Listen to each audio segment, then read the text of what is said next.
마태복음 5장 43절에서 48절 말씀입니다. 다 같이 봉독하시겠습니다. 네, 너희를 사랑하라. 너희가 나는 너에게 이르노니 너희 원수를 사랑하며 너희를 핍박하는 자를 위하여 기도하라. 이같이 간즉 하늘에 계신 너희 아버지의 아들이 되리니 이는 하나님이 그 해를 악인과 선인에게 비치게 하시며 비를 의로운 자와 불의한 자에게 내리우심이니라. 너희가 너희를 사랑하는 자를 사랑하면 무슨 상이 있으리요? 세리도 이같이 아니하느냐? 또 너희가 너희 형제에게만 무난하면 남보다 더하는 것이 무엇이냐? 이방인들도 이같이 아니하느냐? 그러므로 하늘에 계신 너희 아버지의 온전하신가 같이 너희도 온전하라. 아멘. 저는 오늘 이 본문 말씀 가지고 하나님께서 내게 원하시는 온전함이란 어떤 것인가에 대해서 한번 살펴보도록 하겠습니다. 오늘 본문 말씀에도 그게 나와 있는데 여기 48절 보니까 그러므로 하늘에 계신 너희 아버지의 온전하신 것 같이 너희도 온전하라 했는데 여기서 말하고 있는 그 온전하심이 무엇인가, 또 우리에게 요구하신 그 온전함은 무엇인가 분명히 일치하는데, 하나님 아버지의 온전하심이라 할 때 뭐 문자적으로 온전함, 완전함 이런 것을 말하고 있지만은 그 우리가 하나님의 전능하심, 하나님의 완전하심에 따를 수는 없겠죠. 근데 오늘 이 본문 말씀에서 말하고 있는 아버지의 온전하심이라는 것은 무엇인가? 우리에게 요구하신 그 온전함, 그 온전함과 아버지의 온전함이 일치되는 그것이 무엇인지 한번 살펴보도록 하겠습니다.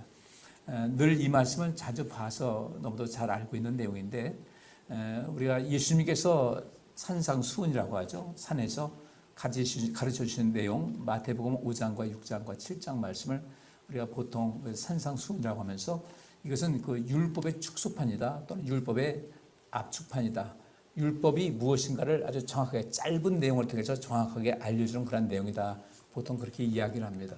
그리고 산상수훈의 내용 모든 걸 보면 그 공통 분모가 있습니다. 거기 생명이라는 그 공통 분모가 있어요. 항상 이 생명, 자신도 살고 남도 살리고 하나님께서 기뻐하실 만한 그런 모든 삶의 방식이 어쩌면 공식인 것 같아요. 그런 것이 이 산상수훈에 나타나고 있는데, 그중에 저는 오늘 마태복음 5장 43절부터 48절까지 내 이웃을 사랑하고 내 원수를 미워하라, 이 말씀에 대해서 예수님께서 새로운 재해석을 하십니다. 재해석이 아니라 본래 율법의 정신이 이웃 사랑하고 뭐 원수를 뭐 미워하는 이런 것은 아니었어요. 근데 그 당시 이제 막 그 하나님의 부르심 받아서 하나님께서 그들을 초등학교, 유치원생 가르치듯이 하려다 보니까 이런 부분에서 하나씩 이제 이어나가게 되는 거죠. 이렇게 돼 있지만 더 나아가서 이 삶의 영역을 확대시키고 우리도 사고의 폭도 확대시키면서 하나님께서 기뻐하시는 그것이 어떤 것인지를 성경에서는 쭉 알려주고 있는데, 예수님께서 본래의 그 율법의 정신이 무엇인가를 여기 말씀을 통해서 기록이 되어 있어요. 우리 율법의 가장 큰 가르침은 하나님 사랑과 이웃 사랑이죠. 하나님 사랑, 우리 하나님 눈에 보이지 않아서 하나님 사랑을 어떻게 할 것인가 참 막연하기도 합니다. 우리 모두가 아무리 열심히 주님 섬긴다 할지라도 그 한계에는 도달할 수밖에 없어요. 사도 바울조차도 그가 낙원에 이끌려가서 우리 예수님을 만나고 예수님과 많은 대화를 나눴는데도 불구하고 주님께서는 그가 그 경험 때문에 그가 교만할까 봐, 좋은 기회를 줬는데 그 기회를 악용할까 봐 우리 주께서는 그에게 가시를 주셨어요. 그만큼 그런 귀한 체험을 했어도 인간은 인간이라는 거죠. 육신은 육신이라서 그 속에서 그가 그 경험 가지고 잘못 나갈 수 있는 그런 위험성이 있기 때문에 자기 몸에 주께서 가시를 주셨다. 이 가시가 좀 뽑혀서 주님, 저 절대로 주님과 약속한 것 어기지 않을 것이고 주님과 대화 나누는 이런 모든 것을 분에 넘게 이야기하지 않겠습니다. 많이 기도했을 거예요. 3번 기도했음에도 불구하고 주님께서 노라고 하셨어요. 아니다. 나는 그 부분에서는 너는 믿지만은 너의 그 인간적인 연약함에 대해서는 그 분명히 한계가 있다는 것을 말씀하셨어요. 평생 그런 뭔가 교만해지려고 하고 뭔가 이야기하고 싶을 때 그 자기 몸에 어떤 사인이 온 거죠. 시그널이 왔어요. 신호가 딱 온 거예요. 그래서 다시 그런 겸손한 모습으로 나간 성도같이 우리 역시 마찬가지로 주님을 섬기는 그런 가운데서도 어떤 한계가 분명히 있어요. 우리 보통 요한계시록을 보면은 그렇게 얘기를 하죠. 신약교회에서는 그렇게 합니다. 앞으로 이 천년왕국이 일어날 때 무천년설이냐, 천년왕국은 없다. 또는 전천년설이냐, 예수님께서 재림하시기 전에 천년왕국이 이루어질 것이냐, 예수님께서 재림하신 다음에 천년왕국에는 후천년설이냐, 이것 가지고 계속 다툽니다. 신학자들끼리도 이 얘기를 하는데, 저는 그것을 요즘 우리가 살고 있는 이때에 우리하고 뭔 그렇게 큰 관심이 있겠나. 성경에서는 전천년 또 후천년, 무천년에 대해서 아무 얘기를 안 했어요. 어찌 보면 후천년설 같고, 어찌 보면 전천년설 같고, 어찌 보면 무천년설 같은 그런 것. 그래서 어떻게 확실하게 말씀해 주지 않았어요. 그런데 요한계시록은 앞으로 다가올 이런 모든 것에 대한 말씀을 기록했다고 하지만 실상은요, 요한계시록은 어떻게 적용해야 될 것인가? 내가 이 땅에 태어나서 내가 죽을 때까지 그런 모든 것이 요한계시록에 푹 담겨 있어야 돼요. 요한계시록은 내가 인생 살아가는 그 생애 동안 어떤 일이 있을까를 봐야지, 뭐 1000년 후에 어떤 일, 500년 후에 어떤 일, 우리가 뭔 상관이겠어요. 지금이 살아있는 이때에 하나님 잘 섬기게 되면 그 안에서 주님의 나라 충분히 들어갈 수 있는 것이고, 무천년이든 전천년이든 후천년이든 상관없이 주의 영광 속에서 우리가 왕과 또 제사장의 권위를 가질 것이라는 것을 보장해 주고 있는 것이거든요. 그래서 우리는 항상 요한계시록을 볼 때 앞으로 장차 이런 일이 있을 것이다, 그것이 아니라 내가 인생을 살아가는 가운데 어떤 일이 있을 것이며 그 요한계시록에 나와 있는 이 모든 말씀이 내게 어떻게 적용되고 나는 어떻게 살 것인가에 관심을 가져야지 앞으로 면시될 의미가 없어요. 오늘 이 모든 것을 통해서 우리는 과연 그 주님께서 말씀하신 그 의미가 무엇인지, 우리가 이런 말씀, 오늘 본문 말씀 보게 되면은 너희 원수를 사랑하며 너희를 핍박하는 자를 위하여 기도하라. 굉장히 상투적으로 들려요. 늘 하는 얘기예요. 왜 그런가? 우리 기독교는 이렇게 하게 하고 있으니까, 또 기독교는 사랑의 종교라고 하니까 그렇게 원수 사랑하고 핍박하는 자를 위해서 기도하라 이렇게 말씀하는 것이지, 하다 보니까 우리가 큰 감흥이 없어요. 주께서 왜 이런 말씀하셨지? 여기 그 왜라는 질문이 들어가면 조금 길이 보일 텐데, 그것을 하지 않다 보니까 그냥 늘상 그 강단에서 외치는 것이고 성경에서 말하는 것이니까 말씀은 보긴 보는데 내 생활 속에 실질적으로 접목이 안 되는 거예요. 왜 주님께서는 너희 원수를 사랑하라고 하셨을까? 너희를 핍박하는 자에서 기도하라고 한 그 이유가 무엇일까를 좀 보셔야 되거든요. 오늘 본문 말씀에 잘 나와 있어요. 무엇보다도 중요한 것은 45절에 이렇게 했죠. 이같이 한즉 하늘에 계신 너희 아버지의 아들이 될 것이다 라고 말씀하고 있어요. 그러면 너희가 너희 원수를 사랑하고 너희를 핍박하는 자를 위해 기도하는 그런 삶의 양식을 이룰 때, 실천할 때 비로소 너희는 나의 아들이 될 것이고 나의 딸이 될 것이다. 그렇잖아요. 이같이 한즉 하늘에 계신 너희의 아버지의 아들이 될 것이다 하셨으니까, 여기서 이제 우리가 또 이 말씀에 대해서 무게를 둬야 되죠. 내가 하나님의 아들이 돼야, 아버지 하나님의 아들이 돼야, 아버지 하나님의 딸이 돼야 내가 천국 가는 것이 되는 건데, 만약 그것이 안 된다 할 때는 천국 가기 때문에 우리 하나님을 아버지라고 부르는 것이고, 천국 가기 때문에 우리가 아버지의 아들, 아버지의 딸이라고 하는 것인데, 이같이 한즉 하늘에 계신 너희 아버지의 아들이 될 것이다. 이렇게 하지 않으면요? 대답이 없죠. 그렇다고 해서 이같이 하지 않으면 그 아버지라고 할 수 없다. 이같이 한즉 하늘에 계신 너희 아버지 아들이 될 것이다. 이같이 하지 않으면 하늘에 계신 너희 아버지 아들이 안 될 것이다. 이렇게 하는데 굳이 여기서 하면 불쾌하죠. 일주일마다 주일 맞아가지고 왔는데 당신 구원을 못 받을 것이다. 뭐 이렇게 하면 기분 나쁘니까 여기서 우리가 이제 잘 받아들여서 이같이 한즉 하늘에 계신 너희 아버지의 아들이 될 것이다. 바꿔 말하면 너희 원수를 사랑하고 너희를 핍박하는 자를 위해서 기도하라는 것은 우리가 구원받은 백성으로서의 그 필요 충분 조건이라는 거예요. 너무나 필요한 조건이라는 겁니다. 그렇기 때문에 이렇게 의미를 두고 이렇게 해야만 하늘에 계신 우리 아버지의 아들이다, 아버지의 딸이다라고 했다면 나 여기 관심 가져야 되겠다. 이거 신앙생활 좀 더 뭔가 분명한 목적을 의식을 갖고 목표를 분명히 해야 되겠다는 이런 개념이 여기서 형성이 되는 것이거든요. 근데 너무도 많은 경우 그냥 이웃을 사랑하라, 원수를 사랑하라, 핍박하는 자를 위해서 기도하라는 이런 얘기를 그냥 주님께서 우리에게 하신 잔소리같이 혹시 듣은 것은 아닌가.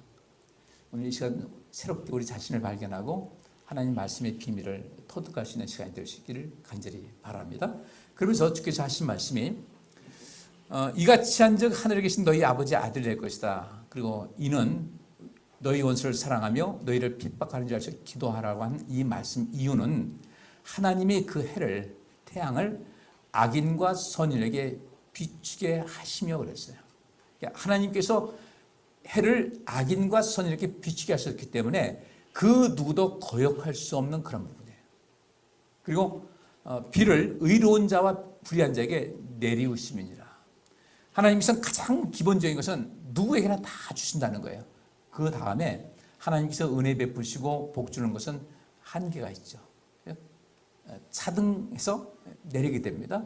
하나님께서 주시는 복이 차등적으로 내려올 수밖에 없는 거예요.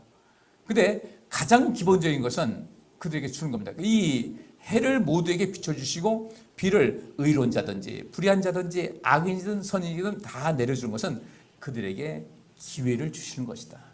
우리 하나님께서. 그런 속에서 하나님께서 주시는 은혜를 알고 그 속에서 우리가 믿음으로 인생을 살게 되면 모든 것이 풍부하게 되는 것인데 그렇지 않으면 문제가 발생한다는 거예요. 그래서 주께서 하신 말씀이 너희가 너희를 사랑하는 자를 사랑하면 무슨 상이 있으리요? 세리도 이같이 아니하느냐. 또 너희가 너희 형제에게만 무난하면 남보다 더하는 것이 무엇이냐? 이방인들도 이같이 아니하냐. 이 산상수는 예수님께서 유대인들을 대상으로 하시는 그런 말씀입니다. 유대인들을 대상해서 이 말씀을 주시는 거예요. 이미 율법을 이미 공부한 사람들, 알고 있는 사람에게 주시는 말씀인데 세리도 이같이 아니하냐. 또 이방인들도 이같이 아니하냐. 그럼 이 세리와 이방인은 누굽니까? 어떤 존재?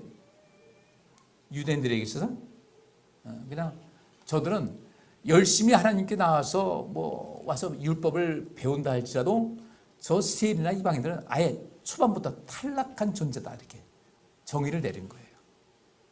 너희들은 안식일 지켜도 아무 의미 없다. 애쓰지 말아라. 그냥 너희들은 어차피 택함 받지 못한 것이다. 물론 그런 데서 이제 칼빈의 어떤 예정론이 나왔는데 이건 잘못된 것이죠. 이때 예수님께서 이 세리와 이방인들을 폄훼하기 위해서 하신 말씀은 아니에요. 너희들은 세리를 우습게 한다, 무시한다. 이방인들도 무시한다. 근데 너희가 그렇게 무시하는 세리와 이방인의 그 꼴이 그런 모습이 된다면 안 되지 않겠냐면서 근데 너희를 사랑하는 자를 사랑한다.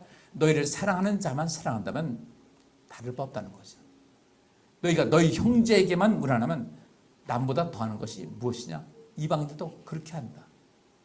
우리 하나님의 백성들은 품격이 높아야 될 텐데 어떠한 품격을 가지고 인생을 살아야 될 것인가? 결국 너희 원수를 사랑하며 너희를 핍박하는 자를 위해서 기도하라는 이 말씀이 다 정확하게 맞아 들어가는 겁니다. 그런데 무조건적으로 우리의 원수를 사랑한다? 여기 있는 말씀에 너희 원수를 사랑하라고 했어요. 너희를 핍박하는 자를 위해서 기도하라.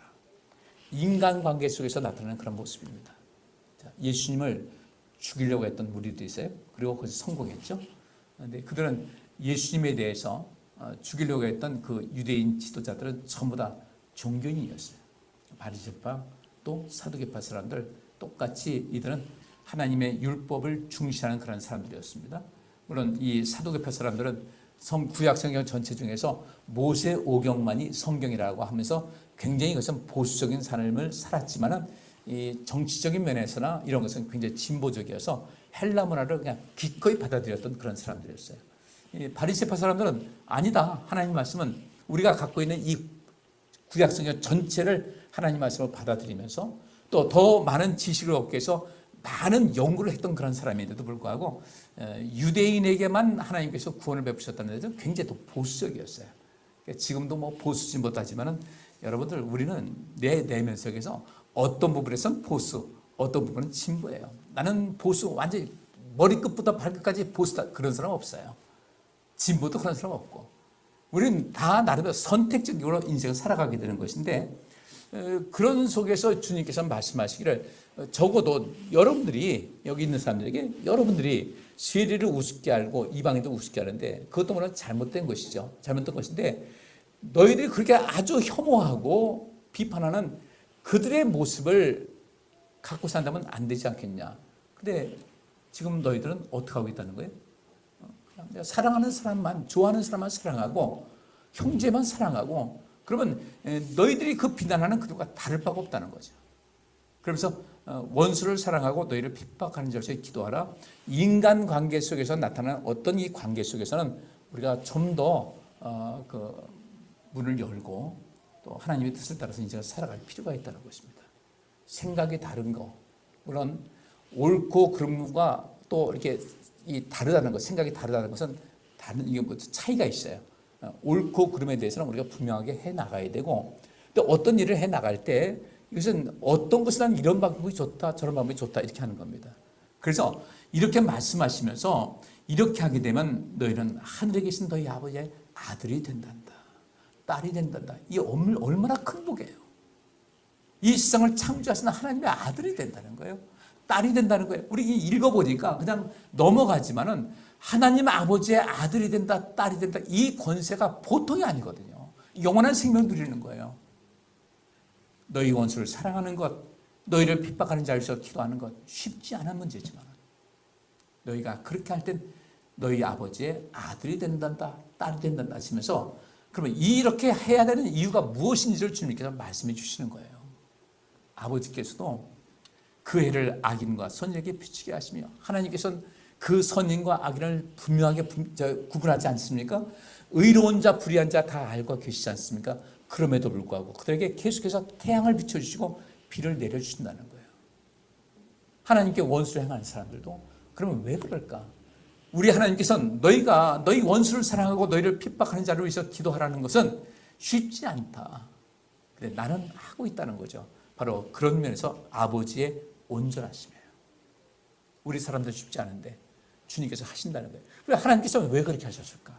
왜 그렇게 하실까? 예수님께서는 왜 십자가에 못 박혀 죽어가는 그 순간에서도 그 당신을 십자가에 못 박은 사람들에서 기도하시면서 저들의 죄를 용서해달라고, 저들은 지금 무슨 일을 하는지를 알지 못하고 있으니까 용서해달라고 기도하는 그 모습이 과연 무엇일까?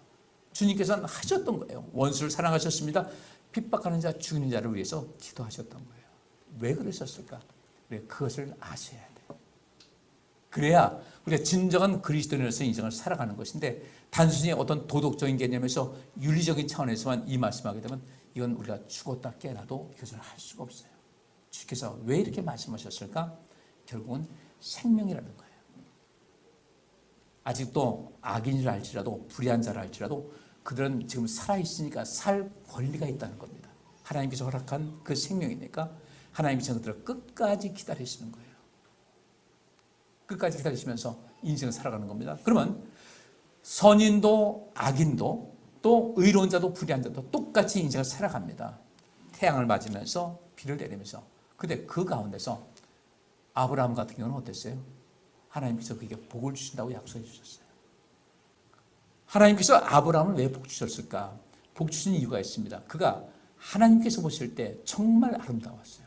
많은 어떤 시험이 있었습니다. 아브라함은 가다가 넘어지기도 하고 뒤로 자빠지기도 하고 그런 가운데서도 계속 믿음을 계속 차곡차곡 쌓아갔어요.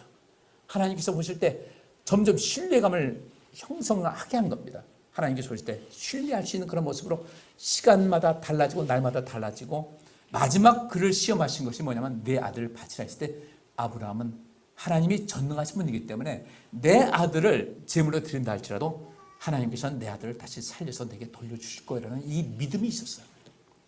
이때 하나님께서 그게 뭐라고 하십니까? 이제야 나를 경외하는지를 알았다고 하시면서 그게 많은 복을 주십니다.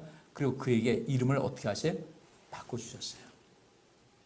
집안의 아버지에서 열국의 아버지로 하나님께서 그에게 내가 너에게 복을 줄 텐데 너로 말미암아서 온 세상에 복을 받을 것이다. 사람들은 아브라함이 복 받는 거 보고 하나님 믿는 백성들이 복 받는 것을 볼 때 나는 어떻게 복 받지? 주식 투자해서 주식에 귀재라는 사람들 보면 나도 그렇게 해야 되겠다 하는데 우리 하나님께서 우리에게 복 주시는 이유는 무엇인가? 내가 복 받아서 하나님을 알지 못하는 사람들을 하나님께로 인도하게 하기 위해서 우리에게 복을 주시는 거예요. 그럼 여기 있는 대로 너희 원수를 사랑하고 너희를 핍박하는 자를 위해서 기도하라. 이 정도 차원이 될 때, 이 정도 차원이 될 때 하나님께서 우리에게 일을 맡기십니다. 예수님께서 말씀하셨어요. 아버지께서 나를 보내신 것 같이 나도 너희를 보낸다고 하셨어요. 그 주님께로부터 보냄받은 그 사람들은 소수였습니다. 많지 않았어요. 그 소수가 이 세상을 변화시켰어요. 어떻게? 그들은 정말로 원수를 사랑하고 핍박하는 자로서 기도하는 삶을 살아갔습니다. 쉽지 않았을 거예요. 그런데 그들에게는 그 목표가 있었고 목적이 있었어요. 내가 내 원수를 왜 사랑해야 될까? 나를 핍박하는 자를 왜 위해서 기도해야 될까? 하나님께서 이 세상을 구원하시려고, 이 세상에 영원한 생명을 주시려고, 한 사람이라도 더 하나님께서 생명의 자리로 이끌기 위해서 하나님께서는 하나밖에 없는 아들을 보내셨고, 예수님께서는 당신의 목숨을 하나님께 바쳤듯이, 우리 대속 제물이 됐듯이 우리 역시 마찬가지로 원수를 사랑하고 나를 핍박하는 사람에서 기도할 때 누군가 어떤 생명의 싹이 틀 수 있다는 것을 우리가 알 수가 있다는 것이죠. 생명 살리기 위해서 일을 하는 겁니다. 쉽지 않잖아요. 내 원수 사랑하는 거 쉽지 않아요. 쉽게 아유 사랑하세요 사랑하세요. 제3자 입장에선 당사자에게 그렇게 말을 할 수 있지만 내가 그 당사자가 되면요 그거 쉽지 않은 거예요. 그래서 주님께서는 이렇게 할 때에 하나님의 아들이 된다. 그러면서 말씀하시기를 하늘에 계신 너희 아버지의 온전하신 같이 너희도 온전하라. 하나님께서는 나를 보내신 이유가 세상을 구원하기 위해서 보내신 것이다. 아버지 하나님의 뜻을 알기 때문에 나는 죽기까지 복종할 것이다 하는 말씀과 같이 우리도 주께서 나에게 너희 원수를 사랑하라고 하신 것, 너희를 핍박하는 자에서 기도하라고 하신 것, 하나님께서는 이 세상을 살리기 위해서 나를 들어 쓰시려고 하는구나 생각하시고 이 원수 사랑, 핍박하는 자에서 기도하는 이 생활을 좀 다른 그 관점으로 접근할 수 있기를 주의 이름으로 축복합니다. 예수님께서 죄인을 위해서 오셨다. 그 죄인은 누구예요? 하나님의 원수로 행하는 거죠. 죄를 져서. 건강한 자, 병든 자, 주님께서 오신 목적이 있어요. 따라서 너희 원수를 사랑하며 너희를 핍박하는 자를, 우리의 원수, 우리를 핍박하는 사람들은 사실은 그 사람들은 어떤 사람들이에요? 아픈 사람들이에요. 변화가 필요한 사람들이에요. 죄인이라고 할 수 있어요. 우리가 그들 나를 힘들게 한다고 해서 밀쳐내면 안 된다는 거죠. 나를 미워한다고 해서 밀쳐내는 것은 아닙니다. 예수님께서는 끝까지 마지막까지 예수님을 반대하고 예수님을 죽이려고 하는 사람들을 끝까지 품에 안으려고 그렇게 애쓰셨어요. 그 이유에도 애쓰셨겠죠. 그리고 그렇게 애쓰신 결과 이후에 초기교회 그 제자들에 의해서 성령이 임한 그 속에서 어떤 일이 있었습니까? 많은 제사장들이 하나님께로 예수께로 돌아온 거예요. 무엇 때문에?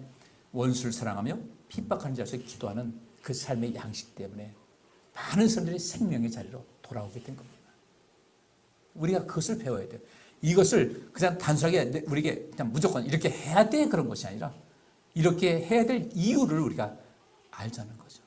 하나님께서는 우리를 이 세상을 구원하시기 위한 곧 하나님의 나라와 하나님의 의를 구하는 그런 모든 목적에서 우리를 세우셨고 예수님께서 우리를 보내셨는데 그러면 우리가 할 것이 바로 이것이라는 거예요.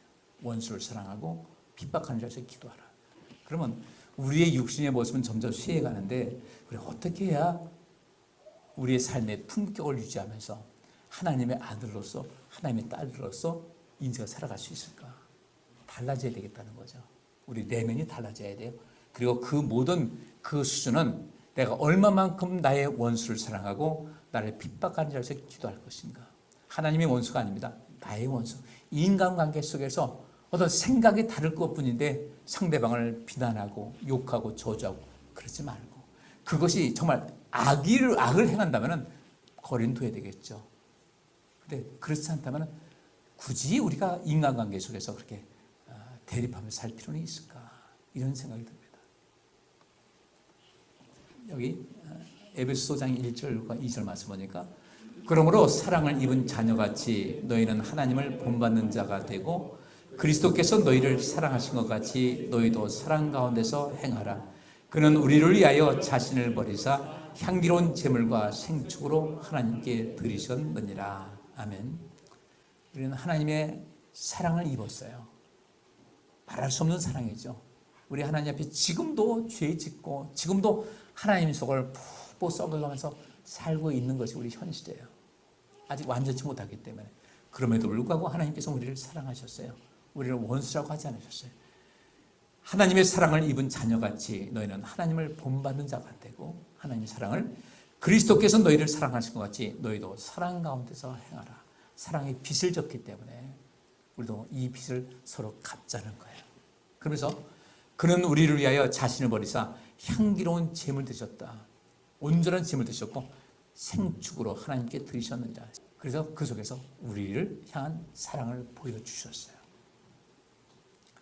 우리 서로 사랑을 말뿐이 아니라 좀 그대로 조금씩 실천해가면서 살았으면 참 좋겠다 싶습니다. 그 사랑으로 여러분 가정이 편안하시고 가족끼리 이 속에서 사람 사는 것이 바로 이것이구나. 이 사랑을 느끼면서 살았으면 좋겠어요. 어린아이들 어려서부터 사랑 많이 받게 되면요, 정말 그 일생이 달라져요. 그래서 서로 흔히 말하는 역지사지의 마음을 갖게 되면은 저 사람이 왜 그럴까? 아파서 그런 거예요. 아파서 그럴 수가 있다.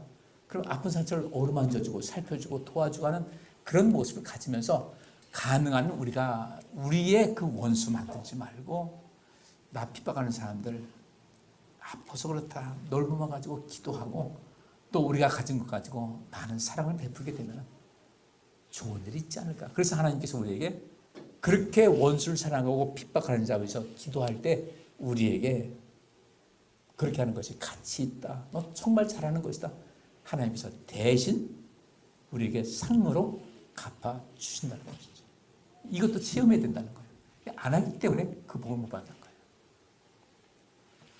자, 그림 보면요. 제가 크게 나눴습니다. 자, 초록색, 노란색, 빨간색 보니까 뭐가 생각나요? 신호등이 생각난다고 할 거예요. 그래서 그랬어요. 가운데 있는 거 아주 안전지대입니다. 장성한 성도예요. 성경에 많이 나와 있습니다. 성령의 인도하심을 따르는 성도. 그 다음에 노란색은 이제 좀 주의를 주는 거예요. 빨간색은 뭐예요? 경고예요. 경고, 주의, 안전. 이 주의는 육신에 속했어요. 하나님을 믿는다고 하는데 신앙이 어린아이 같아서 시기와 분쟁이 가득한 삶을 살아가요. 늘 분쟁이 있습니다. 이런 사람들이 많은 교회는 항상 시끄럽습니다. 근데 이 시기와 분쟁의 삶을 살아가는 사람들이 돈이 많다고 해서 이런 것 없나? 권력이 있다고 해서 그렇지 않나? 아니에요. 그 사람의 성숙도에 달려있기 때문에 그 사람의 권력을 갖고 있든 적게 했던 지식이 많든 적든 또 돈이 많든 적든 상관없이 시기와 분쟁의 삶을 살아가는 사람들이 있어요. 이 아기는 아예 처음부터 원초적인 아주 탈락자들이에요. 근데 우리 주님께서는 비를 내리시는데 어떻게 내리신다? 악인에게도 육신에 속한 자에게도 장성한 성도에게도 복을 내주시는데 비를 내려주시는데 이 속에서 그런 하나님의 은혜를 아는 사람들 우리가 이 안전한 장성한 성도가 되어서 이들을 하나님께로 인도해야 된다. 그러기 위해서 무엇이 필요하다? 사랑과 또 기도가 필요하다는 거예요. 그 사랑이라는 것은 말로만 사랑하는 건 아니죠. 그들에게 정말로 따뜻한 어떤 인생의 맛을 느낄 수 있게끔 뭔가 베풀어 주는 것이죠. 가난한 사람에게는 먹을 것 주고 마실 것도 주고 따뜻하게 위로도 해주고 용서도 해주고 이것이 필요하지 않습니까? 자, 이제 우리는 이 속에서 이렇게 적색 경보가 들어온 사람들에게 또 이 주의 경보가 들어온 이 사람들까지도 우리가 어떻게 될 것인가? 그들 하나님의 그 안전한 지대로 끌어올 수가 있어야 된다는 거죠. 오늘 본문 말씀이 바로 그런 거예요. 하나님께서는 그래서 예수님을 이 땅에 보내신 것이죠. 우리가 어떻게 세상을 살아갈까? 특별히 이 제일 많은 것은 뭐 불신자도 있겠지만 이 주의라는 이 그래서 우리가 저기 그 축구할 때 경고는 무슨 카드 보내요? 그래서 옐로우 카드 나오잖아요. 노란 거 딱 보면서 경고. 근데 그 경고가 한 번 더 누적되면 어때? 예. 경고를 한 번 줬어요. 그다음에 경고 딱 두 번째 주면 다시 집어넣고 빨간 카드 해서 퇴장 그러는 거예요. 이게 천국에서 완전히 퇴장당할 사람들이 있어요. 지금 경고가 있어요. 한 번 더 누적되면 탈락이에요. 이 중간지대, 이 경계선 속에 있는 사람들이 굉장히 위험하다는 겁니다. 너무도 많은 그리스도인들이 이 경계선 속에 많이 있어요. 경계선 넘어가야 되거든요. 넘어가지 않으면 끝나는, 이 경계선 안 되는 거예요. 여기서 안전지대로 넘어가야 되는데 이 경계선에 있으면서 나는 문제 없다고 생각하는 겁니다. 이 경계선은 완전 탈락과 천국과 이 경계 중간지대에 있기 때문에 여기서 반드시 벗어나셔야 돼요. 그리고 해서 우리가 이 모든 것을 온전함을 이룬 사람들은 그 경계선이 있지 않고 적극적으로 하나님의 말씀을 따르고 예수 그리스도의 삶의 방식 가르치신 것을 따라 살려고 애를 쓰게 된다는 겁니다. 이런 사람은 정말 안전한 사람이에요. 우리 성도님들, 내가 혹시 난 경계선에 있는 것 아닌가, 세상도 좋고 하나님 좋고 양발 다 걸치고 있어가지고, 그 엘리야가 그 얘기를 하는 겁니다. 아방을 따르고 하는 이런 사람들에게, 이스라엘 백성들에게 말하는 겁니다. 언제까지 이쪽에 저쪽에 걸치고서 귀에만 엿볼 것이냐. 하나님께 돌아오라고 하는 겁니다. 이 경계선에 있는 사람들, 결국은 어떤 사람인가, 사실 천국에 들어가서 탈락할 수밖에 없는 그런 상황이에요. 그래서 이제 천주교에서 뭐라고 했냐면, 이 경계선에 있는 사람들을 1차 지옥은 가지 않고 어디 간다? 연옥에 간다. 이렇게 한 거예요. 그래서 많이 훈련한 다음에 이제 이옥지에 들어간다. 이제 나름대로 이제 그렇게 생각을 했는데, 어쨌든 우리 이 땅에서부터 안전지대에 머물면서 안전하게 살면 더 행복하지 않겠냐는 것이죠. 하나님께서는 그러나 이 모든 악인들, 이 빨간 지역에, 노란 지역에 있는 사람들에게도 또 청색 지역에 있는 사람에게도 똑같이 해와 비를 내려주시는데, 특별히 청색 지역 장성한 성도들에게는 하나님께서 아브라함에게 복을 주신 것 같이 그들에게 많은 복 주셔서 그 복을 가지고 이쪽에 있는 사람들 끊임없이 생명의 자리로 옮기게 하는 것이 주의 뜻인데, 아브라함에게 복 주시면서 넌 세상에 복 주는 사람이 되라는 것은 무엇이겠습니까? 그들에게 하나님의 사랑을 알려주라는 거예요. 내가 받은 복 가지고 나눠줘라. 네가 가진 재물 가지고, 내가 가진 또 재능 가지고, 내가 가진 시간 가지고, 이 모든 것을 가지고 사람들을 살리라고 말씀하는 거예요. 따라서 우리 하나님 믿는 백성들은 믿음 안에서 좀 오지랖이 좀 넓을 필요가 있어요. 그렇다고 해서 상대방이 짜증나게 하는 거 말고 정말 누군가를 도와야 되겠다는 이런 마음을 가질 필요가 있다. 사람들은 참 누구나 선해요. 가끔 어떤 차가 뒤집어질 때가 있어요. 제가 저 봉천사거리 지나가는데 어떤 차가 좌회전을 싹 했는데 그 옆에 택시가 슬쩍 툭 쳤어요. 조그만 다마스였거든요. 차가 조그만 더 보니까 툭 쳤는데 옆으로 푹 넘어지는 거예요. 그것도 뭐 올겐 실었나? 그랬어요. 딱 넘어졌는데, 넘어지니까 이게 엔진 오일이 위로 올라가니까 막 연기가 막 나는 겁니다. 제가 또 오지랖이 넓잖아요. 또 차 세우고 막 뛰어가가지고 먼저 차 시동 끄라고. 시동 꺼가지고 연기 그치게 하고, 이제 이것을 어떻게 할 것인가 했더니 주변 사람들 막 몰려오더니 차가 조금 해보니까 어떻게 하겠어요? 세우자 해가지고 한 10명 정도 되니까 싸우고 다시 번쩍 서. 운전기사가 얼마나 놀랬겠어요. 우리 사람들은 그렇게 위기에 처한 사람들은 다 도와주는데, 남이라도, 내가 알지 못하는 사람이라도, 근데 묘하게 가까이 있는 그 왼수들은 잘 안 되는 거예요. 여기서 자꾸 문제가 되는 거죠. 많이 사랑하고 사시기를 주의 이름으로 축복합니다. 이 악인들에게도 하나님께서는 해를 비춰주시고 피를 내려주신다. 이 노란, 이 경계선에 있는 사람도 그렇게 하신다. 왜?